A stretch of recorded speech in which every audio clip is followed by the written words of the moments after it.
तो बच्चों इस वीडियो के अंदर हम करेंगे क्लास 9th के चैप्टर नंबर 1 नंबर सिस्टम्स का इंट्रोडक्शन। तो इसके इंट्रोडक्शन में हम देखेंगे कि नंबर सिस्टम में हमें कौन कौन से नंबर्स इस पूरे के पूरे चैप्टर में हमें पढ़ने हैं। तो शुरुआत करते हैं हम किससे, नेचुरल नंबर्स से, जो छोटी क्लासेस में आप पढ़ भी चुके हो। तो नेचुरल नंबर्स क्या होते हैं? तो नेचुरल नंबर्स होते हैं जो आपके काउंटिंग नंबर्स होते हैं। आप काउंटिंग कहाँ से शुरू करते हो? काउंटिंग हम शुरू करते हैं 1 से। जैसे अगर मान लीजिए रूम में कितने लोग हैं, अगर हमको काउंट करना है तो हम कहाँ से शुरुआत करेंगे? 1 से। तो नेचुरल नंबर्स कहें या फिर हम कहें काउंटिंग नंबर्स, बात एक ही है। तो हमारे काउंटिंग नंबर्स कहाँ से शुरू होते हैं? ये होते हैं अपने 1 2 3 4, और ये कहाँ तक जाएंगे? ये जाएंगे अप टू इन्फिनिटी तक। ठीक है। उसके बाद नेक्स्ट नंबर्स आते हैं आपके कौन से? Whole numbers. अगले नंबर आप लिखोगे, अगले होते हैं होल नंबर्स। तो होल नंबर्स में क्या इंक्लूड हो जाता है? होल नंबर्स में जीरो और इंक्लूड हो जाता है। तो जीरो इंक्लूड करने के बाद और जो आपके नेचुरल नंबर थे वो सबको मिलाकर क्या कह देते हैं फिर हम? Whole numbers. तो आप एक तरीके से कह सकते हो होल नंबर किस किस को मिलाकर बना है? जीरो और plus natural numbers. Natural numbers का कलेक्शन और जीरो, इसको अगर आप मिला दोगे तो क्या कहलाएंगे? वो होल नंबर्स कहलाएंगे। उसके बाद अगले आते हैं आपके जिनको हम कहते हैं इंटीजर्स। तो इंटीजर्स क्या होते हैं? इंटीजर्स होते हैं जो आपने यहाँ पर नंबर लिए हैं, इनके ही पॉजिटिव और नेगेटिव और जीरो भी इंक्लूड करना पड़ता है। देखो जैसे 0 1 2 3 4, ये इधर की तरफ इनके आगे कोई साइन नहीं है तो ये पॉजिटिव माने जाते हैं। प्लस का 1, प्लस का 2, प्लस का 3, प्लस का 4, ये इधर चलेंगे इन्फिनिटी तक। और इधर की तरफ हो गए कैसे? -1 -2 -3 -4, ये सब चलते रहेंगे। तो इसमें से ये वाले जो नंबर्स होंगे इन सब को हम क्या कहते हैं? ये हैं अपने पॉजिटिव इंटीजर्स। और ये इधर वाले क्या होते हैं? ये होते हैं अपने नेगेटिव इंटीजर्स। जीरो क्या है? जीरो ना तो पॉजिटिव होता है ना ही नेगेटिव होता है, तो इसको हम क्या कह देते हैं? इसको हम कह देते हैं ये है जीरो इंटीजर।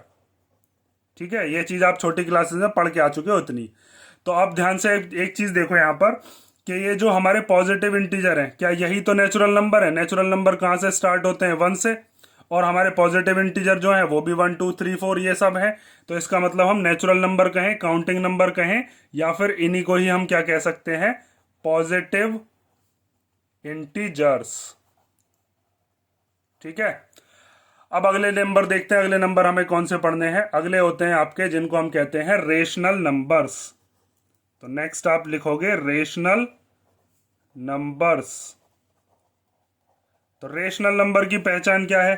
तो आप लिखोगे the numbers which can be written in the form of p upon q, which can be written या फिर रिप्रेजेंटेड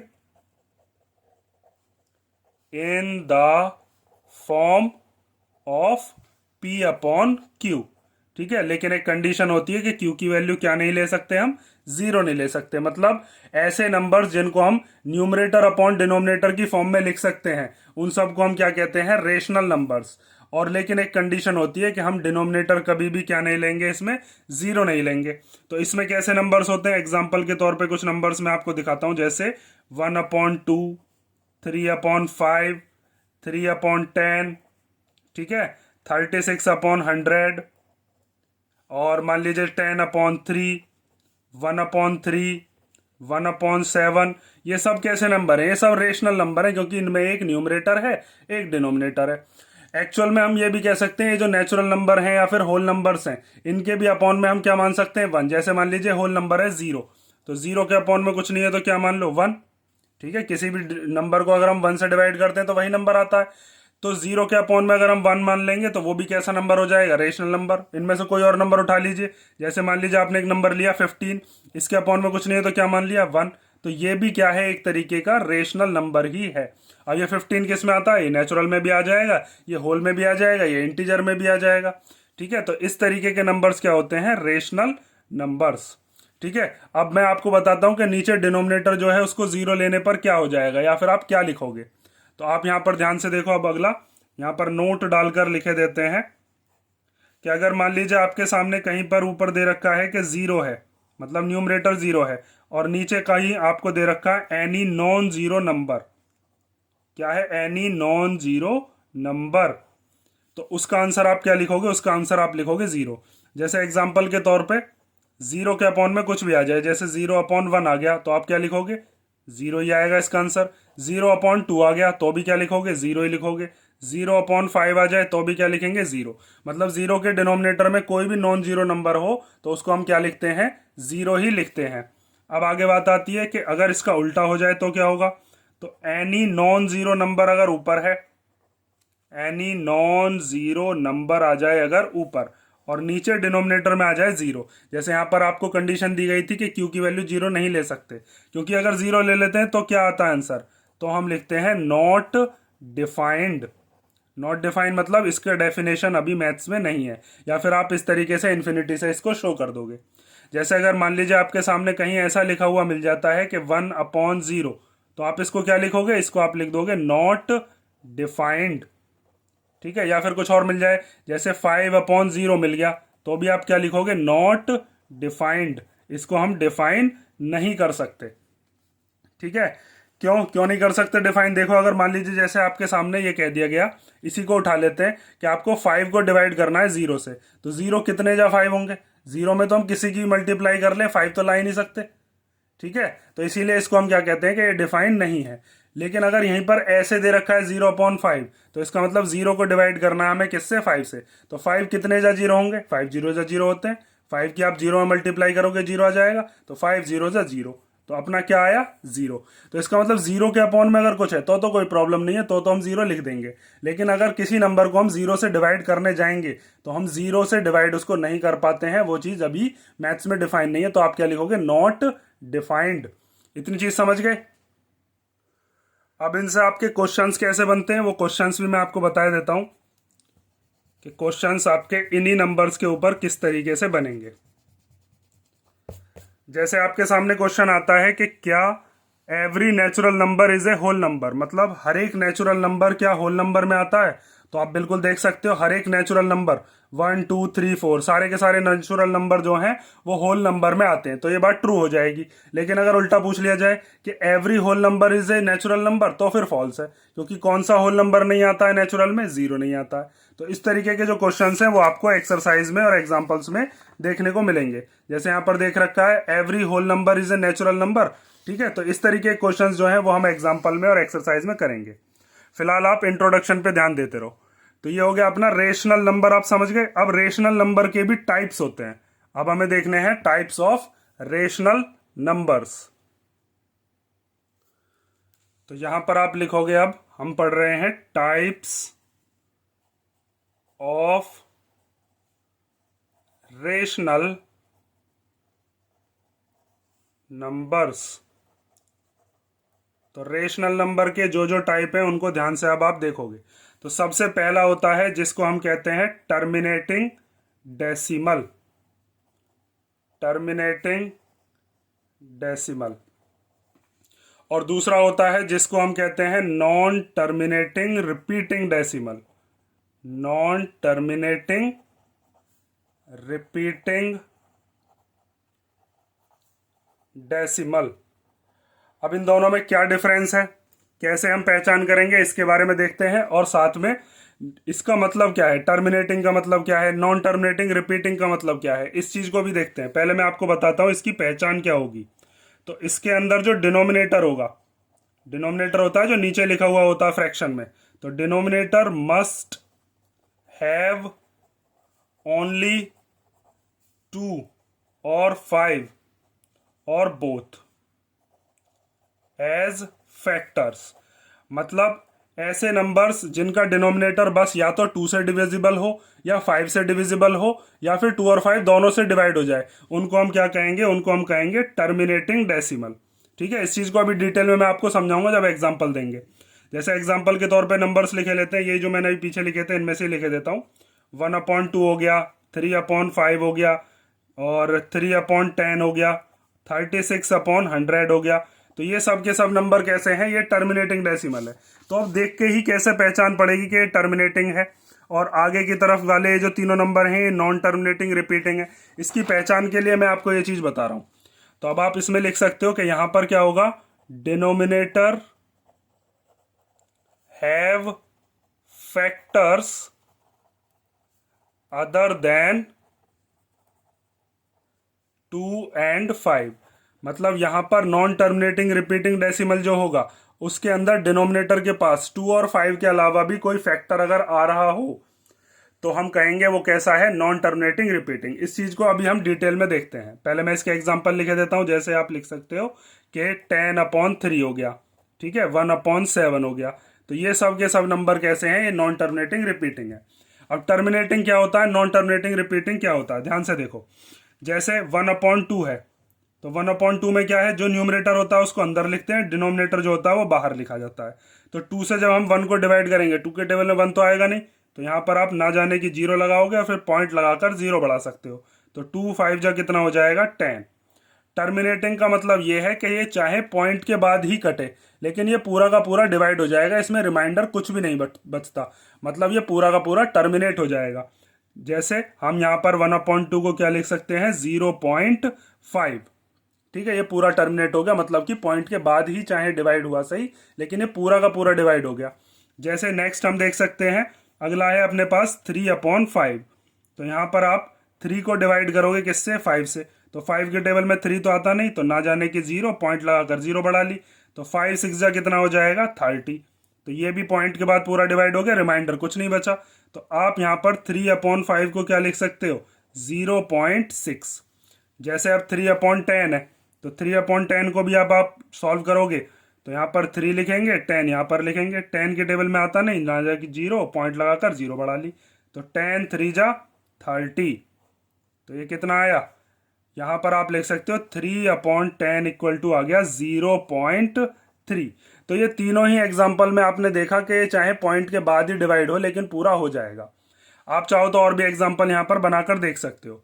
लेकिन अब इनकी पहचान कैसे पड़ती है, देखो यहाँ पर इसके डिनोमिनेटर में क्या है, बस 2 है। अगर किसी के डिनोमिनेटर में बस 2 आ रहा हो तो वो टर्मिनेट होगा ही होगा, ऊपर चाहे कुछ भी नंबर हो। जैसे यहाँ पर तो 1 है, 1 की जगह कुछ और भी नंबर अगर है, लेकिन अगर उसको हम 2 से डिवाइड करते हैं तो पूरा का पूरा पॉइंट के बाद डिवाइड हो ही जाता है, पॉइंट के बाद हो या पहले हो। अगर नीचे बस 5 ही दे रखा है तो 5 का मतलब भी ये है कि वो जो नंबर है वो पूरा पूरा डिवाइड होगा। और अगर दोनों हैं, जैसे 10 के पास क्या क्या फैक्टर होते हैं, 10 किस किस नंबर से डिवाइड हो जाएगा, 10 के फैक्टर 2 और 5 होंगे। तो 2 और 5 अगर दोनों आ रहे हैं तो अभी वो पूरा का पूरा डिवाइड हो जाएगा। ठीक है, अब जैसे यहाँ पर 36/100 है, ऊपर चाहे कुछ भी नंबर होता, लेकिन 100 के फैक्टर्स क्या क्या होंगे। आप अगर 100 के फैक्टर निकालोगे, 2 से ये 50 बार कटेगा, 2 से ये 25 बार, 25 जाएगा 5 से 5 बार, और फिर 5 जाएगा 5 से 1 बार। तो इसके पास 100 के पास क्या क्या फैक्टर्स आ रहे हैं, 2 2 आ रहे हैं और 2 5 आ रहे हैं। तो अगर बस डिनोमिनेटर के पास 2 और 5 हैं, अकेला 2 हो या अकेला 5 हो या दोनों हो, तो वो हमेशा क्या होगा, वो हमेशा टर्मिनेटिंग डेसिमल होगा, पूरा का पूरा डिवाइड हो जाएगा, ऊपर वाले नंबर से कोई भी फर्क नहीं पड़ता। लेकिन नॉन टर्मिनेटिंग रिपीटिंग में क्या होता है, अब इसको ध्यान से देखो। जैसे यहां पर आपको दे रखा है 10/3, तो आप यहां पर 10 को डिवाइड करोगे 3 से, तो 3 3 जा कितना हो जाएगा, 9। कितना बचा, 1। फिर पॉइंट लगाकर क्या बढ़ा सकते हैं, 0। फिर 3 3 जा कितना हो जाएगा, 9। फिर 1 बचा, पॉइंट लगा हुआ ही है, फिर 0 बढ़ा लिया। तो फिर यहाँ पर क्या हो जाएगा, फिर दोबारा से 3 3 जा 9। तो ये तो इसी तरीके से चलता रहेगा अब आगे। तो हम यहाँ पर क्या करते हैं, 10/3 को हम लिखते हैं कि ये हो गया 3.33 डैश डैश डैश। मतलब यहाँ पर कौन सी डिजिट रिपीट हो रही है, ये जो 3 है इसके ऊपर हम लगा देते हैं बार।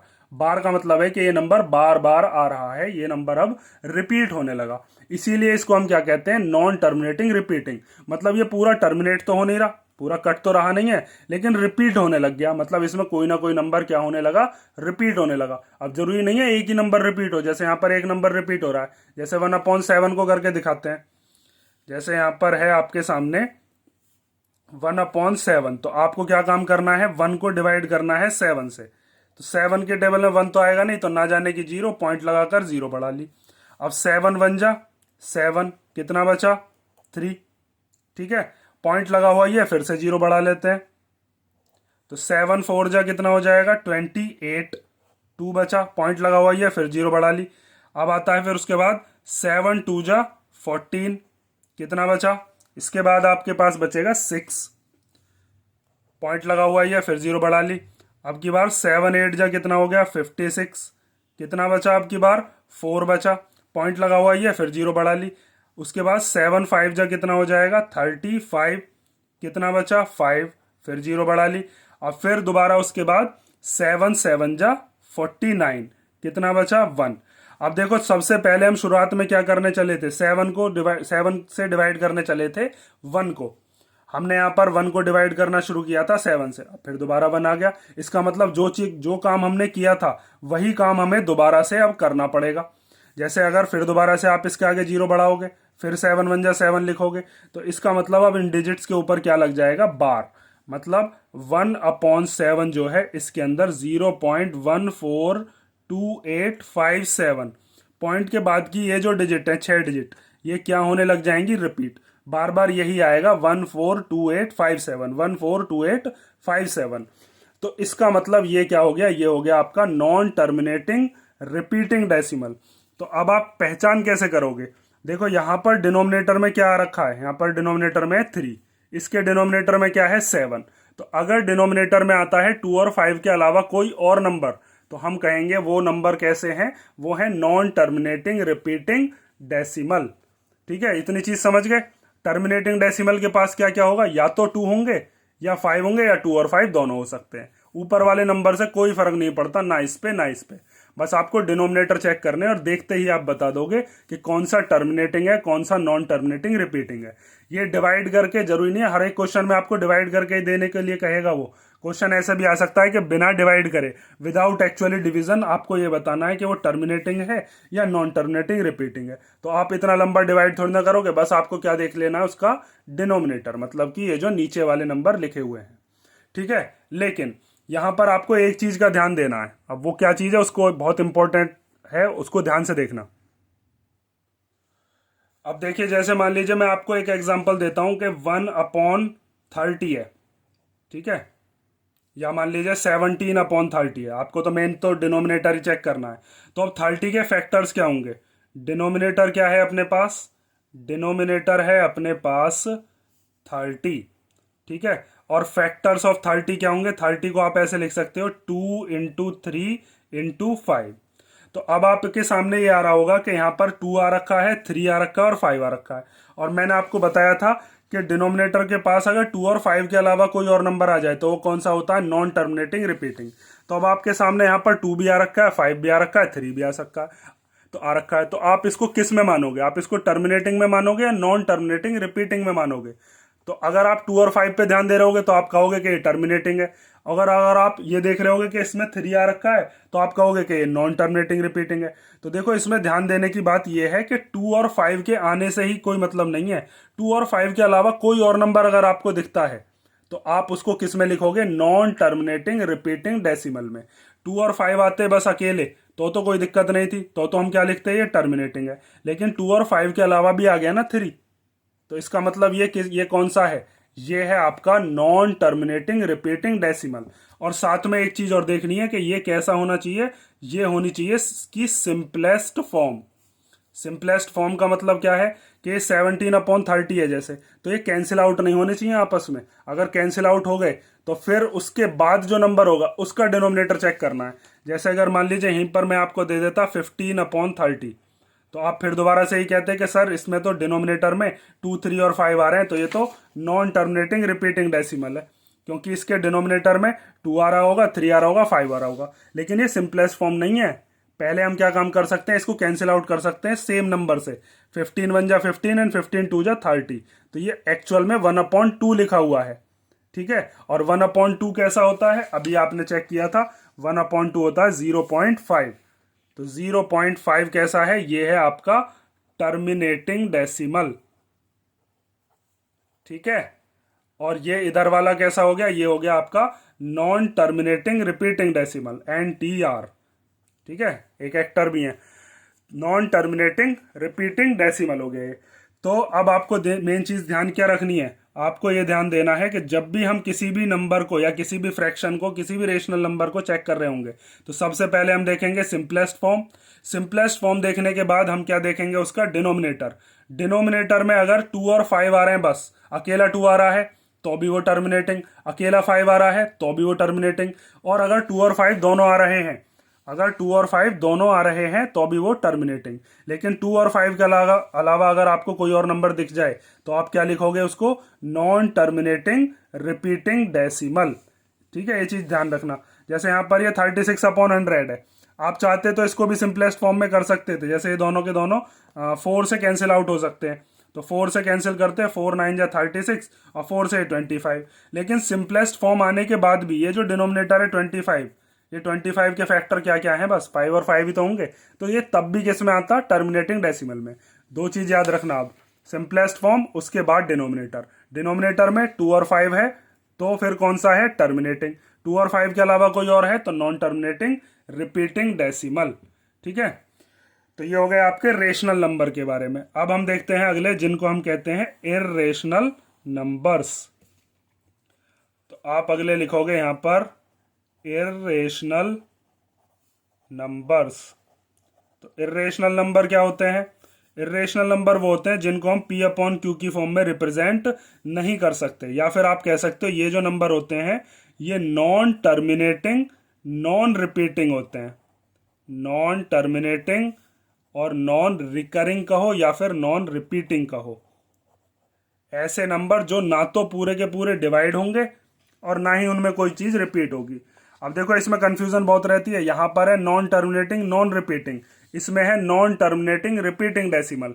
अगर नॉन टर्मिनेटिंग रिपीटिंग वाला है तो वो आएगा रेशनल नंबर में, मतलब ये जैसे 3.3 का बार है तो इसकी पी अपॉन क्यू की फॉर्म है ना, ये बार वाले इनको कैसे हम पी अपॉन क्यू की फॉर्म में लिखेंगे ये हम सीखेंगे अभी आगे, लेकिन पी अपॉन क्यू की फॉर्म बना सकते हैं ना, और जिसकी भी पी अपॉन क्यू की फॉर्म बना सकते हैं उसको हम क्या कह सकते हैं, रेशनल नंबर।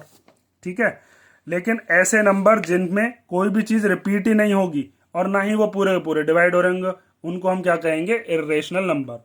अब इर्रेशनल नंबर कैसे आते हैं, जो परफेक्ट स्क्वायर ना हो, जो नॉट ए परफेक्ट स्क्वायर, जो किसी का परफेक्ट स्क्वायर ना बैठे, या फिर not a perfect cube, perfect cube ना बैठे, ऐसे नंबर्स क्या होते हैं, ऐसे नंबर्स को हम इर्रेशनल नंबर कहते हैं। ठीक है, और भी तरीके के होते हैं, पहले मैं आपको इनको ही बताता हूं। जैसे मान लीजिए √2, √3, √5, √6, √7, √8, 10, उसके बाद √11, √12, √13, √14, √15, √17। ठीक है, अब आपके सामने आपको यह दिख रहा होगा कि यहाँ पर √1 क्यों नहीं लिखा, √4 क्यों नहीं लिखा, √9 क्यों नहीं लिखा, क्योंकि ध्यान से देखो, अगर मान लीजिए जैसे आपके सामने लिखा हुआ है √4, ठीक है, कैसा आपके सामने लिखा हुआ है √4, तो √4 को हम क्या लिख सकते हैं, 2 इंटू 2, और जिसके पेयर बन जाते हैं उसको हम पेयर के बाहर निकाल सकते हैं, रूट के बाहर, और रूट के बाहर आने के बाद ये नंबर कैसा हो गया, 2, ये 2 हो गया आपका नेचुरल कह लो, होल कह लो या इंटीजर कह लो, और साथ में रेशनल नंबर के भी है क्योंकि इसके अपॉन में कुछ नहीं है तो 1 लगा लो। √4 के बाद जैसे √9 हो गया, तो √9 क्या लिख सकते हैं, 3 इंटू 3, इसके पेयर बन गए तो ये पेयर में से बाहर आ जाता है 3/1। तो ये कैसा है, ये है आपका टर्मिनेटिंग डेसिमल। ठीक है, या फिर ये रेशनल नंबर है, इर्रेशनल नंबर नहीं है। इर्रेशनल नंबर कैसे होते हैं, जैसे √2, √3, √5, इनकी वैल्यूज आपने 8th क्लास में निकालनी सीखी है, वरना मैं आपको जो क्वेश्चंस आएंगे उसमें बताऊंगा अभी कि इनकी वैल्यू जो होती है वो हमेशा सॉल्व होती रहती है, लेकिन हम डेसिमल के बाद 2 डेसिमल तक या 3 डेसिमल तक सॉल्व करते हैं। जैसे √2 की वैल्यू हम सॉल्व करते हैं तो कितनी आती है, 1.414, √3 की कितनी आती है, 1.732। लॉन्ग डिवीजन मेथड आपने सीखे होंगे, लॉन्ग डिवीजन मेथड में ऐसे करके रखते हैं 2.00 फिर 00 ऐसे करके 2 पेयर बनाते हैं इनके, ऐसे ऐसे 2 2 के पेयर, और फिर इसको सॉल्व करते हैं। ठीक है, वो हम डिटेल में बाद में देखेंगे। फिलहाल आप ये चीज देखो, जैसे यहाँ पर √15 के बाद √16 है, तो √16 को हम क्या लिख सकते हैं, √16 को हम लिख सकते हैं 4 इंटू 4, तो 4 बाहर आ गया, इसके अपॉन में कुछ नहीं तो 1। ऐसे यहाँ पर 1 नहीं लिखा है तो 1 को क्या लिख सकते हैं हम, 1 को हम लिख सकते हैं 1 1 जा 1, और इसमें से बाहर आ गया तो 1, इसके अपॉन में कुछ नहीं है तो 1। तो ये सारे के सारे नंबर जो कि परफेक्ट स्क्वायर बैठ सकते हैं वो इरेशनल नहीं होते, वो रेशनल में आते हैं। ऐसी परफेक्ट स्क्वायर की जगह मान लीजिए क्या होने लगे, परफेक्ट क्यूब। तो यहां पर आप लिख सकते हो जैसे क्यूब रूट के अंदर मान लीजिए 2 दे रखा है आपको, क्यूब रूट के अंदर क्या दे रखा है 3, क्यूब रूट के अंदर क्या दे रखा है आपको 4। तो ये सारे के सारे नंबर कैसे हैं, ये सब इरेशनल है क्योंकि ये इस क्यूब रूट से बाहर नहीं आ सकते। ऐसे ही क्यूब रूट के अंदर क्या दे रखा है 5, क्यूब रूट के अंदर क्या दे रखा है 6, और क्यूब रूट के अंदर क्या दे रखा है फिर 7, और फिर क्यूब रूट के अंदर क्या दे रखा है 9। देखो 9 के भी जब क्यूब रूट होता है तो उसमें 3 3 के पेयर बनाकर बाहर निकालते हैं। अब मैंने यहाँ पर क्यूब रूट के अंदर 8 नहीं लिखा, क्यों नहीं लिखा ध्यान से देखो। अगर मान लीजिए आपके सामने क्यूब रूट में 8 लिखा हुआ है तो इसको हम कैसे लिख सकते हैं, क्यूब रूट के अंदर लिख सकते हैं 2 इंटू टू इंटू टू, क्योंकि 2 2 जा 4, 4 2 जा 8। अगर आप 8 के फैक्टर निकालते हो ऐसे करके तो भी कितना आएगा 2 2 2 आएगा, जैसे यहाँ पर 100 के निकाल रखे हैं। तो क्यूब रूट में क्या होता है 3 3 के पेयर बनाते हैं, तो इन तीनों में से एक 2 बाहर आ जाएगा, और 2 बाहर आने के बाद इसके अपॉन में 1 मान लो। ये कैसा हो गया फिर रेशनल नंबर, क्योंकि पी अपॉन क्यू की फॉर्म बन गई। ठीक है, तो आपको क्या देखना होगा यहाँ पर कि वो परफेक्ट क्यूब ना हो और परफेक्ट स्क्वायर ना हो, तो वो कैसा नंबर होगा, फिर वो होगा इर्रेशनल नंबर। ठीक है, अब आगे देखो, अब और कैसे नंबर होते हैं आपके सामने, इस तरीके के नंबर्स भी आएंगे जैसे 0.150, फिर 1500, फिर 1500, फिर 151234, 4 टाइम्स 0, और फिर उसके बाद डैश डैश डैश, मतलब ये इसके आगे भी सॉल्व होता रहेगा। तो इसमें देखो ना तो कोई चीज रिपीट हो रही, भाई पहले 15 है, 150 है, फिर 1500 है, फिर 15,000 है, हर बार जीरो बढ़ते चले जा रहे हैं, कोई चीज रिपीट नहीं हुई। और ये टर्मिनेट भी नहीं हो रहा, क्योंकि ये डैश क्या बता रहे हैं हमको कि ये इसके आगे भी सॉल्व हो सकता था, मतलब ये इसके आगे भी है नंबर। तो ऐसे नंबर्स को हम क्या कहते हैं, इरेशनल नंबर। ना तो ये पूरा टर्मिनेट हुआ, क्योंकि टर्मिनेट होता तो ऐसे लिखा हुआ नहीं आता डैश डैश डैश, और ना ही ये रिपीट हुआ क्योंकि इसमें कोई भी नंबर रिपीट भी नहीं हो रहा। और भी नंबर लिख सकते हैं, जैसे मान लीजिए आपने लिखा 0.231, फिर 2311, 2311, 23, फिर 4 टाइम्स 1। तो ऐसे जो नंबर्स होंगे वो सब के सब किस में आएंगे, इरेशनल नंबर में। ये डैश डैश डैश क्या बताता है हमें कि ये नॉन टर्मिनेटिंग है। देखो इसमें भी आ रहा था ये ऐसे ही डैश डैश डैश, ये भी नॉन टर्मिनेटिंग था, ये भी नॉन टर्मिनेटिंग, लेकिन ये रिपीटिंग क्यों हो रहा था, क्योंकि इसमें कोई चीज रिपीट होने लगी तो बार लगा दिया। इसमें रिपीट भी नहीं हो रही तो ये नॉन रिपीटिंग हो गया। ठीक है, अब इसमें आपको मेन चीज जो ध्यान रखनी है, क्वेश्चन इसके ऊपर बहुत आता है कि पाई, पाई जिसको आपने बहुत यूज किया होगा, पाई की वैल्यू जो आप 22/7 ले लेते हो, तो पाई कैसा नंबर है, पाई है आपका इरेशनल नंबर। लेकिन पाई की जो हम वैल्यू लेते हैं, पाई की वैल्यू क्या ले लेते हैं 22/7। तो 22/7 कैसा नंबर है, वो है आपका रेशनल नंबर, क्योंकि 22/7 का मतलब क्या, पी अपॉन क्यू की फॉर्म बन गई, और इसके डिनोमिनेटर में 7 आ रखा है, मतलब इसका डिनोमिनेटर 2 और 5 के अलावा कुछ और नंबर है, तो ये नॉन टर्मिनेटिंग रिपीटिंग में आता है। तो 22/7 क्यों लेते हैं हम इसकी वैल्यू, पाई की एग्जैक्ट वैल्यू तो कोई नहीं निकाल पाया आज तक, ना कोई निकाल पाएगा। तो पाई की जो वैल्यू है वो पॉइंट के बाद 2 डेसिमल तक मैच करती है। जैसे पाई की वैल्यू अगर हम कैलकुलेटर से निकालेंगे, कैलकुलेटर में आपके पाई बन रहा होगा, उसमें आप देखोगे तो 3.14159 समथिंग आती है। लेकिन अगर हम 22/7 को सॉल्व करेंगे तो ये आएगा 3.14, और उसके बाद कुछ और आएगा, 159 नहीं आएगा। तो पॉइंट के बाद 2 डेसिमल तक मैच करती है इसकी वैल्यू पाई की, किससे, 22/7 से। इसीलिए हम पाई की वैल्यू क्या मान लेते हैं 22/7, लेकिन एक्चुअल में पाई की जो वैल्यू है वो 22/7 नहीं होती है। वो क्या होती है, वो बहुत लंबा नंबर है जो आज तक कोई सॉल्व नहीं कर पाया है।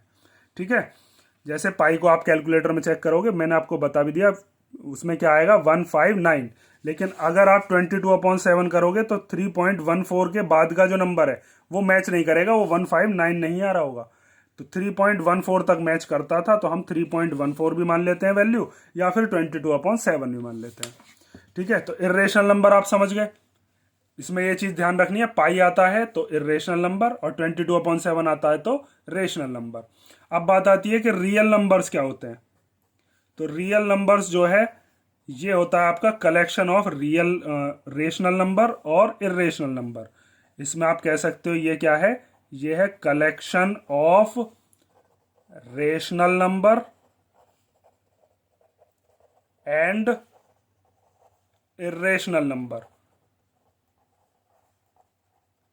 रियल नंबर के अंदर दोनों तरीके के नंबर्स आते हैं, रेशनल भी और इर्रेशनल नंबर भी। ठीक है, ये चीज आपको याद रखनी है। और भी तरीके के नंबर्स होते हैं, वो हम फर्दर अगली जो क्लासेस हैं उनमें पढ़ेंगे। मेन चीज आपको जो आपका चैप्टर नंबर फर्स्ट है या क्लास 9th में आपको मेन चीज किसकी जरूरत पड़ेगी, इर्रेशनल नंबर क्या होते हैं, रेशनल नंबर क्या होते हैं। इर्रेशनल नंबर में नॉन टर्मिनेटिंग नॉन रिपीटिंग कौन से हैं, और रेशनल नंबर में टर्मिनेटिंग और नॉन टर्मिनेटिंग रिपीटिंग कैसे होते हैं। अगर आपने ये सब चीजें कर ली हैं तो फिर आपको एक्सरसाइज बहुत इजी लगेंगी। एक्सरसाइज में जिस जिस चीज़ की ज़रूरत पड़ती रहेगी उसका इंट्रोडक्शन मैं वहीं पर देता रहूँगा। फिलहाल आपको समझने कि नंबर्स का सिस्टम क्या है। ठीक है, तो मैंने जितना अपना कराया है इसको आप ध्यान से कर लो, और अगर कोई डाउट हो तो कमेंट करके पूछ लेना। बाकी नेक्स्ट वीडियो में मिलते हैं।